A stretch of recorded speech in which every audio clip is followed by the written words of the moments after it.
जगद भयदेर दंद सूकम गृहीत्वा मथनन मथना प्रतिगिरिवा शोभथा तो धृताद्रिहि।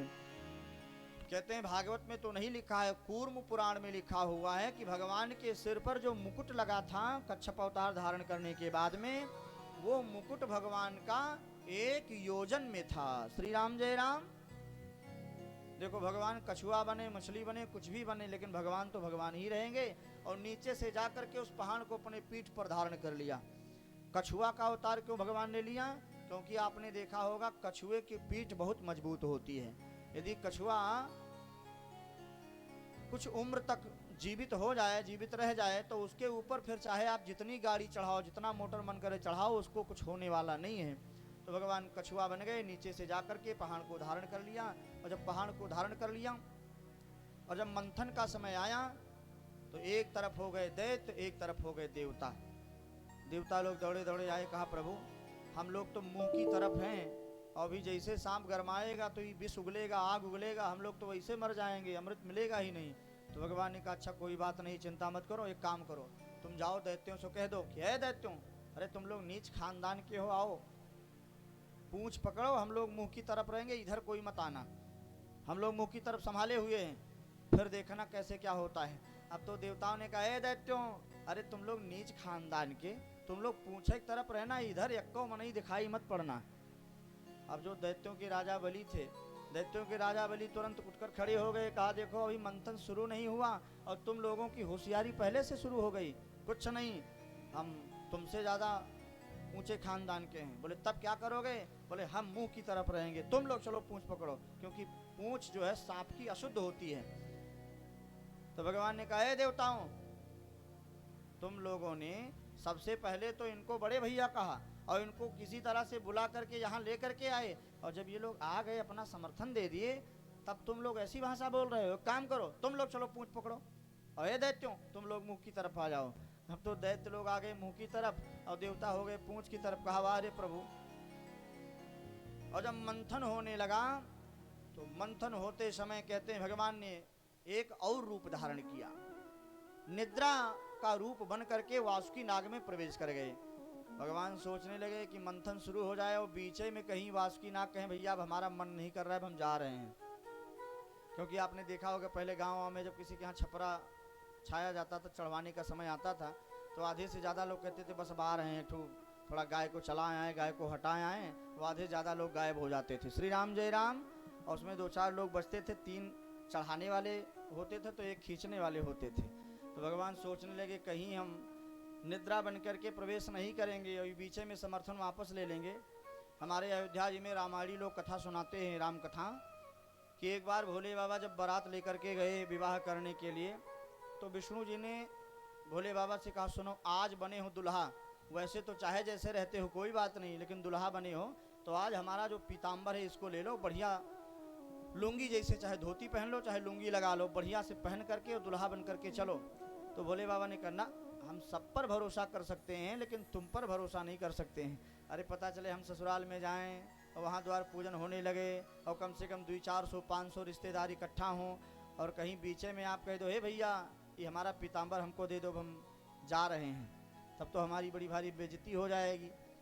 तो भोले बाबा ने मना कर दिया, कहा हम नहीं लेंगे। तो विष्णु भगवान ने कहा ठीक है ना लो। और जब बारात गई वहाँ द्वार पूजा होने लगी तो कहते हैं उस समय ढोल नगाड़ा सब बजने लगा, और जब ढोल बाजा सब बजने लगा तो भोले बाबा के गले में जो सर्प लिपटे हुए थे, कमर में जो सर्प लिपटे हुए थे, कहते हैं कमर के सर्प से ही भोले बाबा अपना बाघंबर रोके रहते थे। उनको ना तो बेल्ट की जरूरत थी ना कुछ बांधने की जरूरत थी, सांप का मुंह और पूंछ एक्के में कर देते थे, बस वो बाघंबर रुका रहता था। तो बेचारे सांप जो कैलाश में रहने वाले, एकांत में रहने वाले, कहीं हल्ला गुल्ला सुनाई नहीं देता था, आज वो जब पहली बार ऐसी जगह पहुंचे जहाँ हल्ला हल्ला हो रहा है, खूब ढोल नगाड़ा बज रहा था, तो जैसे भोले बाबा खड़े हुए बस उन सर्पों ने समर्थन वापस ले लिया। गले वाला सांप वो नीचे उतर के चलने लगा। तो भोले बाबा ने कहा चलो कोई बात नहीं, इसको जाने दो, जा रहा है। लेकिन जब कमर वाला सांप उतर करके चलने लगा तो जैसे कमर वाला सांप नीचे उतरा तो भोले बाबा का बाघंबर सरकने लगा। श्री राम जय राम। तो विष्णु भगवान ने तुरंत अपना पीताम्बर फेंक दिया, कहा लो जल्दी से, नहीं हो गई बेइज्जती। तो भोले बाबा ने जल्दी से वो पीताम्बर लपेट लिया, कहा वाह मित्र, आज बहुत सही समय पर काम आ गए। तो भोले बाबा का सम्मान बच गया। कहते हैं भगवान ने भी निद्रा बन करके और वासुकी नाग में प्रवेश कर लिया, और जब मंथन शुरू हुआ, सांप गरमाया तो सांप के मुख से विष के छींटे पड़ने लगे, और जहां जहां विष के छींटे पड़ते हैं शरीर झुलस उठती है। और जब शरीर झुलसने लगी दैत्यों की, तो दैत्यों ने आपस में कहना शुरू किया, अरे यार हम लोग पूंछिए पकड़े होते तभी ठीक था, ये बिना मतलब हम लोग पहलवान बन के आ गए और अब देखो हम लोगों की दुर्गति शुरू हो गई है। तो भगवान ने कहा, काहे भाई तुम लोग तो ऊंचे खानदान के हो, अरे तुम लोग मुँह ही पकड़ो। और जब मंथन शुरू हुआ, देवताओं ने दैत्यों ने खूब मंथन किया, कुछ नहीं निकला। और जब कुछ नहीं निकला तो भगवान ने कहा तुम लोग हट जाओ।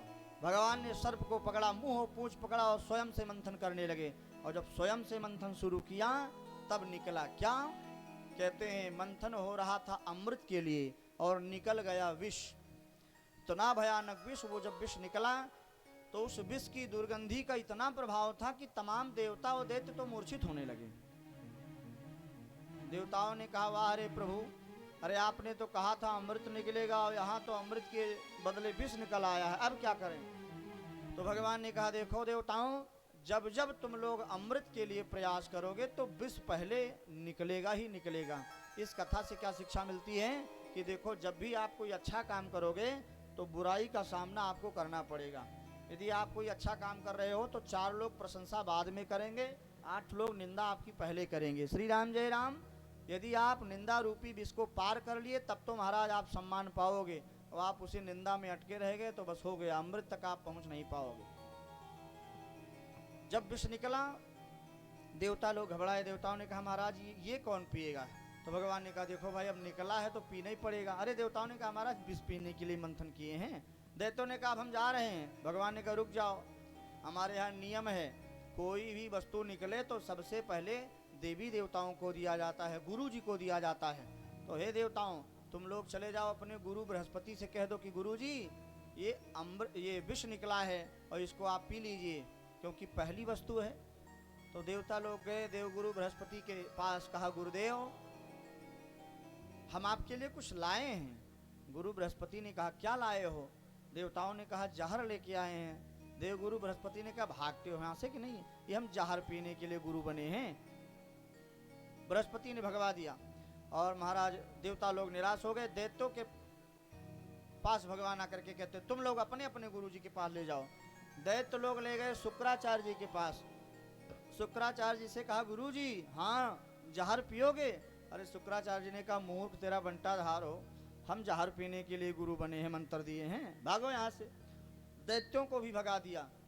देवता दैत्य सब लोग निराश हो गए। कहा, प्रभु आज हमारे गुरुजी कुछ ले नहीं रहे हैं। तो भगवान मुस्कुराए। भगवान ने कहा, देखो लेते, लेकिन अमृत निकला होता तब तो ले लेते, अभी जहर गुरुजी को दोगे तो कहाँ से लेंगे? बोले एक काम करो, ये एक एक देवताओं के पास, एक एक गुरुओं के पास मत जाओ। कहा तब? कहा कि जो तीनों लोकों के गुरु हैं, जो तीनों लोकों के परमात्मा हैं, जो तीनों लोकों के गुरुदेव हैं, उनके पास जाओ। कहा तीनों लोकों के गुरुदेव कौन हैं? तो भगवान कहते हैं, गोस्वामी तुलसीदास जी ने इसको बहुत सुंदर लिखा है, तीनों लोकों के गुरु कौन हैं? तुम त्रिभुवन गुरु वेद बखाना, तुम त्रिभुवन गुरु वेद बखाना, तुम त्रिभुवन गुरु वेद बखाना, तुम त्रिभुवन गुरु वेद बखाना, आन जीव पावन का जाना,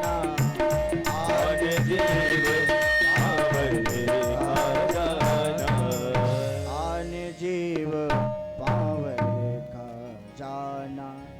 एक एक लोगों के गुरु नहीं, बोले जो तीनों लोगों के गुरु हैं। कहते हैं, विश्वनाथ ममनाथ पुरारी, विश्वनाथ ममनाथ पुरारी, विश्वनाथ ममनाथ पुरारी, विश्वनाथ ममनाथ पुरारी, भुवन महिमा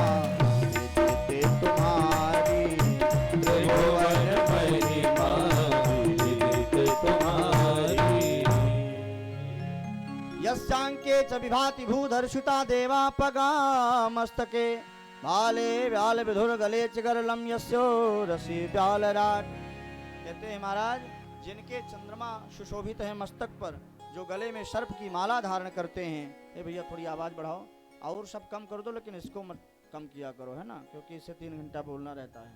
और कम कर दिया करो, सबका थोड़ा थोड़ा कम कर दो, तबले का भी, आर्गन का भी, लेकिन इसको मत कम किया करो। श्री राम जय राम, श्री राम जय राम।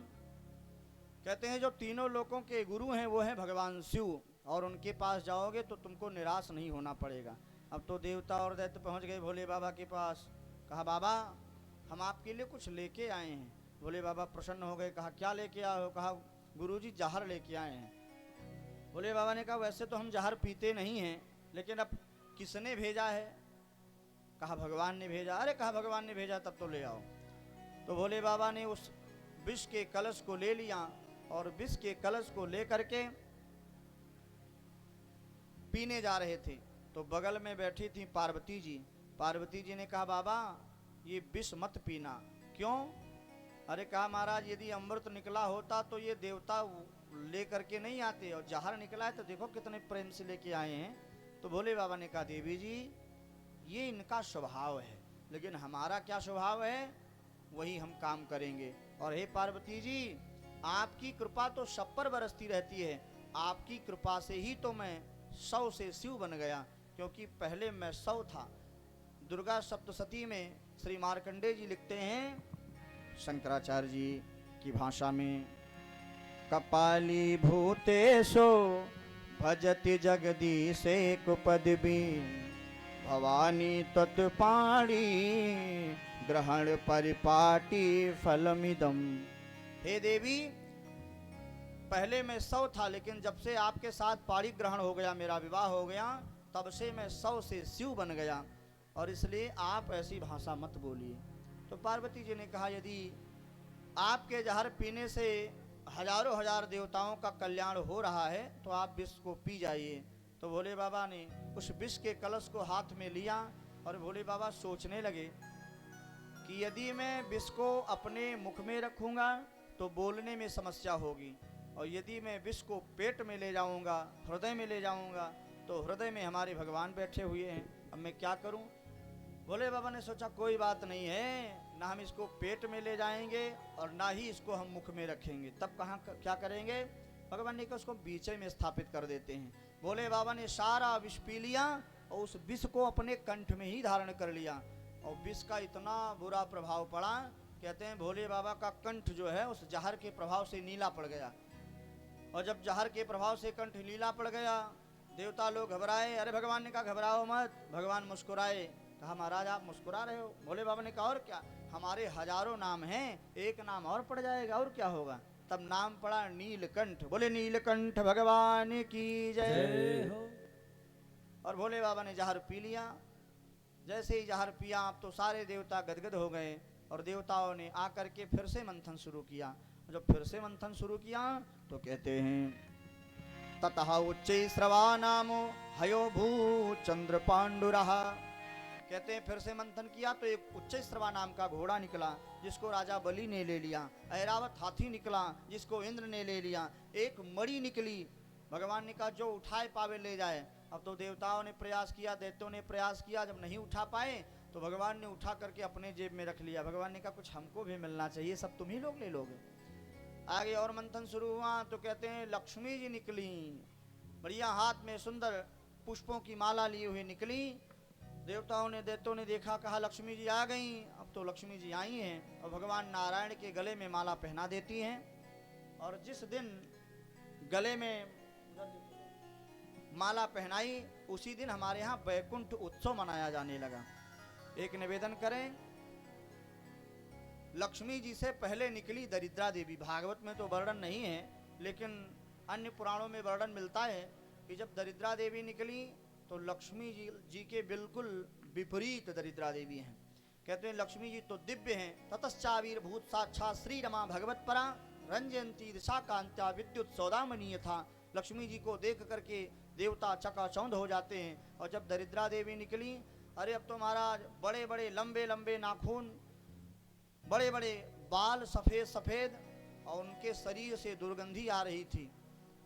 दरिद्रा देवी निकली और दरिद्रा देवी ने कहा पहले कोई हमको स्वीकार करो तब मंथन होगा।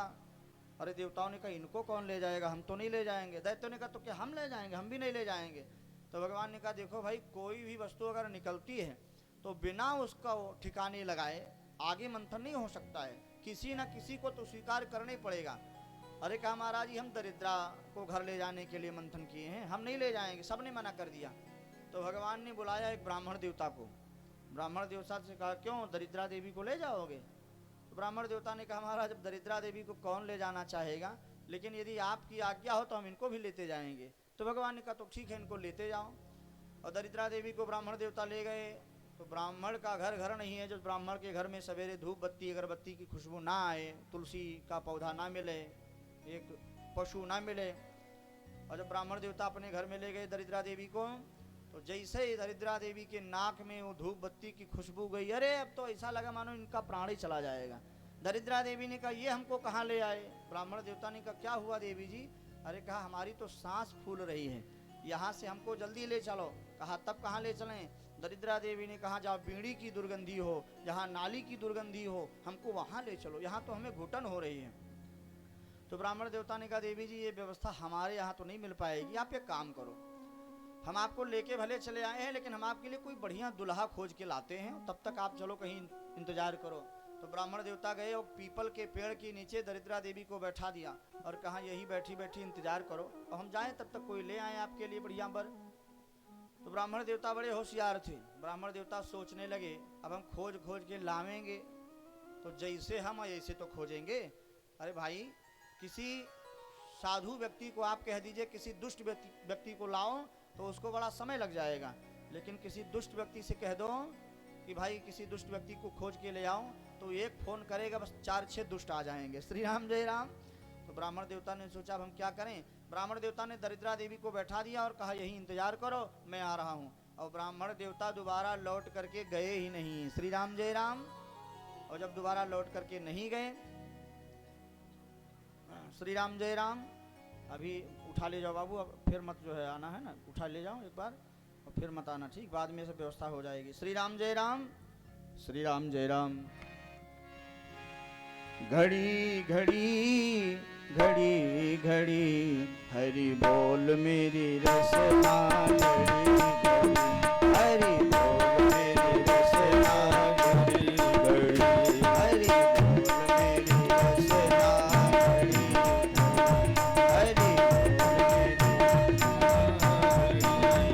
हरि व्यर्थ बिताती है क्यों जीवन, व्यर्थ बिताती है क्यों जीवन, व्यर्थ बिताती है क्यों जीवन, व्यर्थ बिताती है क्यों जीवन।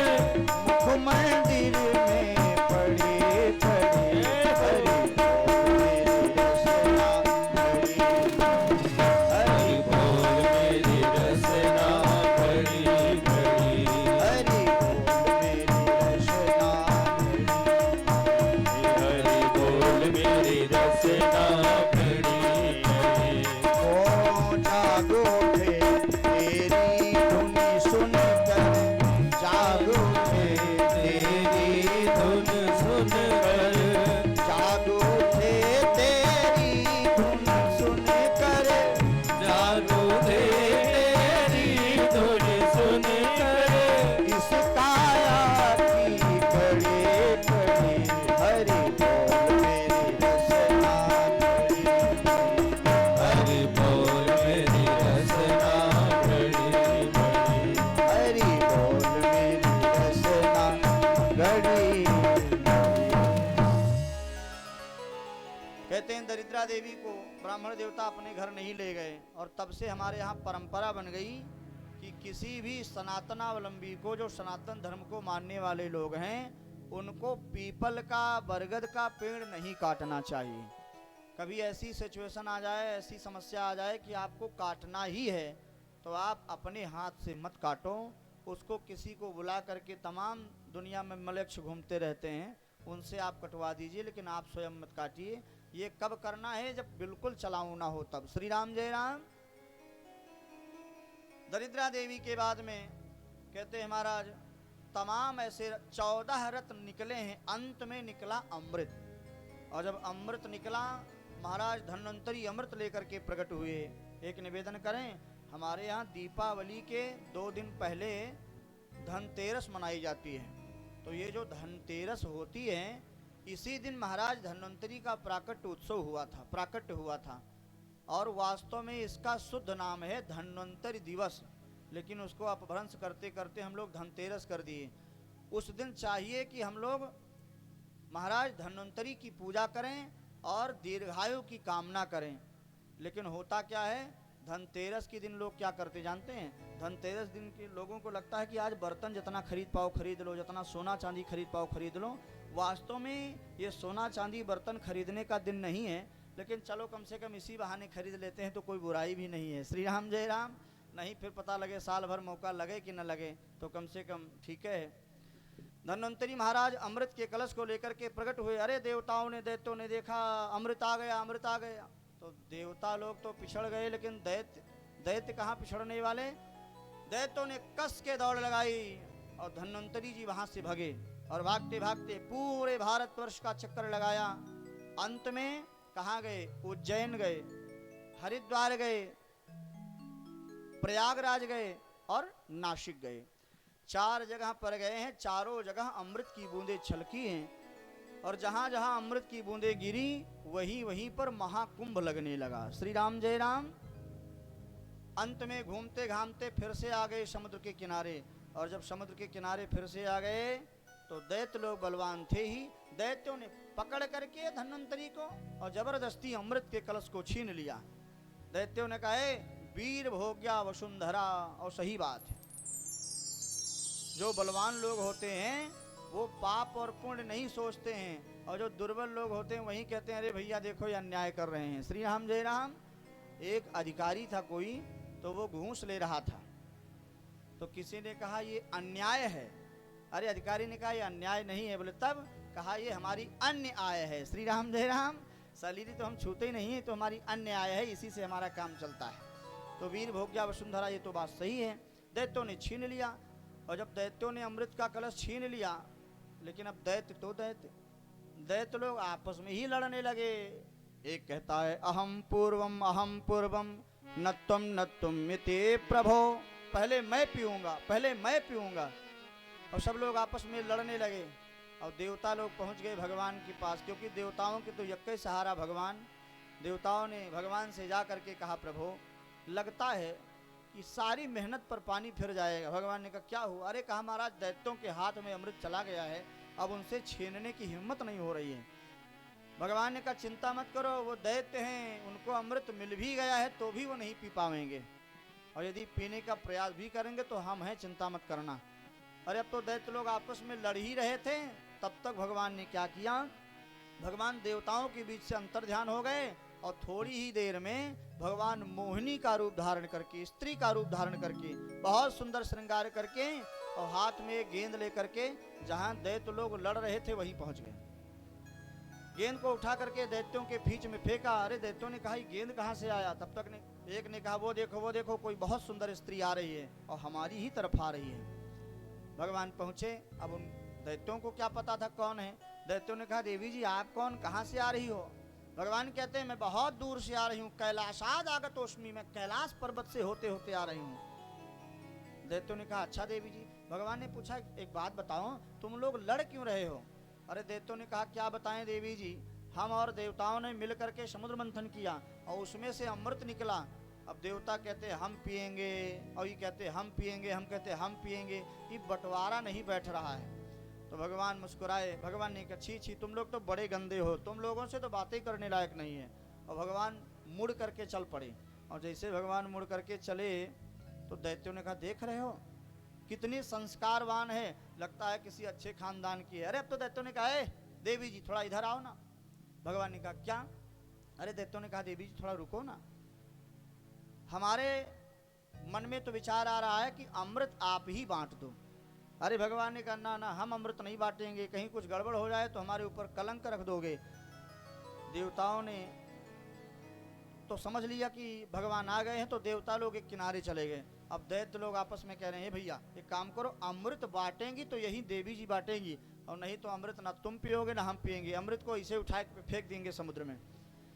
तो भगवान मुस्कुराए, भगवान ने कहा अच्छा ठीक है, एक काम करो, हमारे यहाँ शास्त्र में लिखा हुआ है कि 6 लोगों पर भरोसा नहीं करना चाहिए।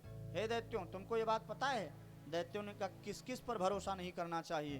तो भगवान कह रहे हैं नदीनाम शस्त्रपाणीनाम नखीनाम श्रृंगिनाम तथा विश्वासो नेव कर्तव्यम स्त्रीषु राजकुलेषु चा।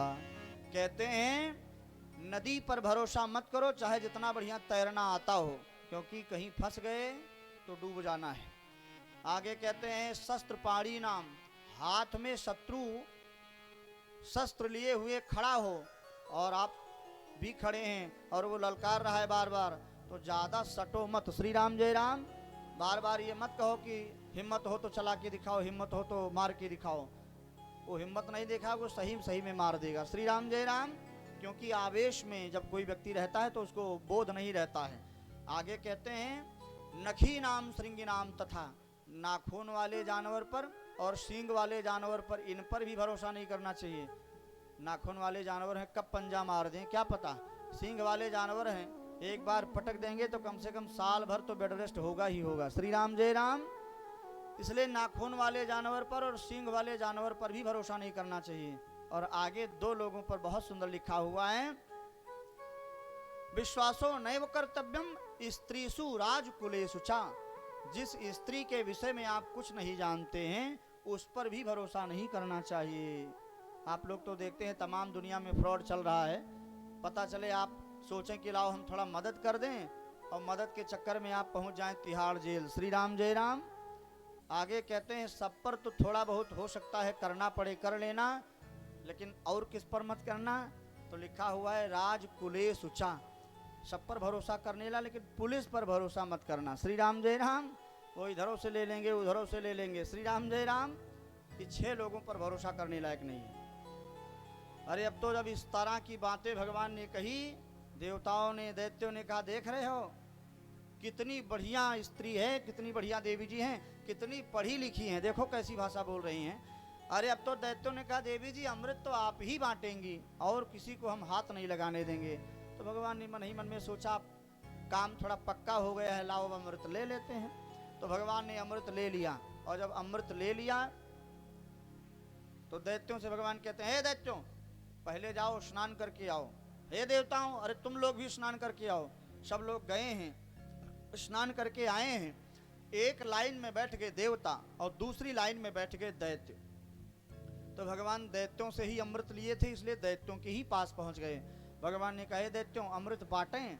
अरे दैत्यों ने कहा देवी जी कब से हम तरस रहे हैं अमृत पीने के लिए, जल्दी बांटो क्योंकि अभी और कार्यक्रम होना है। तो भगवान ने कहा और कौन कार्यक्रम होना है? अरे दैत्यों ने कहा अभी विवाह भी तो होना है। भगवान ने कहा किसका? बोले आपका। बोले किससे? कहा हम लोगों से। अरे भगवान ने कहा तुम इतने लोग हो, हम अकेली हैं, कैसे विवाह होगा? दैत्यों ने कहा वो आपकी चिंता नहीं है, हम हैं दैत्य, हम लड़ेंगे कटेंगे मरेंगे, और जो कोई एक आध बचेगा उससे आप विवाह कर लेना। तो भगवान मन ही मन में सोचने लगे कि देखो भाई हमारा विचार तो नहीं था, लेकिन अब जब तुम्हारे मुंह से निकल ही गया है कि लड़ेंगे कटेंगे, तो आज एक आध को तो कटना ही पड़ेगा। श्री राम जय राम। और भगवान कहते हैं सुनो हम अमृत बांटना प्रारंभ करें। दैत्य लोग कहते हैं बांटो। तो भगवान सोचने लगे कि ये दैत्य लोग हैं दुष्ट, और कहीं हमने दैत्यों को 2-4 दैत्य को अमृत पिला दिया तो ये देवताओं को जीवित नहीं छोड़ेंगे। तो भगवान ने दैत्यों से कहा दैत्यों अरे हम तुम लोगों का घाटा नहीं चाहते हैं। दैत्यों ने कहा देवी जी इसमें घाटा वाली कौन सी बात है?